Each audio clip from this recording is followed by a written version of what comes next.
bujang-jang ni Mommy. Wow. Nag-first grocery na ang bujang-jang. Nye, bujang-jang ni Mama. Pakis nga si Mama. Ano yan? Parang binili mo, parang pagkain mo yan. Kain natin. Kiss, Mama. Love you.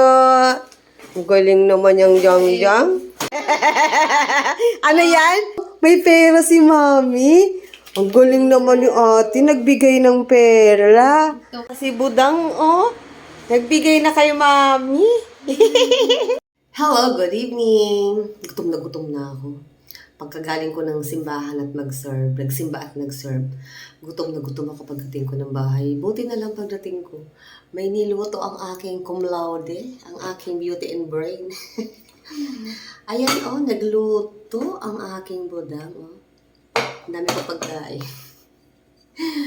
Bago ako umalis kanina, nag-grocery siya. Tapos binigyan pa niya ako ng pera. Ngayon, nagulat ako pagdating ko, may niluto. Bait ng ate ko, no? Pakita ko sa inyo niluto niya. Yan ang trip niya, talaga yan. Nag-grocery siya. Ay nako, ang mga pinamili niya talaga. Puro pagkain namin. Sabi ko sa inyo eh, pagkain lang masaya na yan si Amber. Kaya, ang dami niyang pagkain. Ayaw daw niya maubusan ng pagkain. Kaya puro pagkain ang pinagbibili niya. Kaya, magluluto daw siya lagi. So, may trabaho na siya. Kaya, hindi na daw mauubusan ng laman ng ref. Kasi siya na daw ang bahala sa mga pagkain namin. Siya na rin daw magluluto. Kasi aligaga ang mami. May tagaluto na ako. Ayan, tingnan niyo yung niluto niya. Yan ang niluto niya.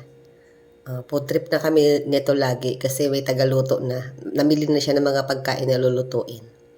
Kain tayo. Ito ang aking dinner. Luto ng aking beauty and brain.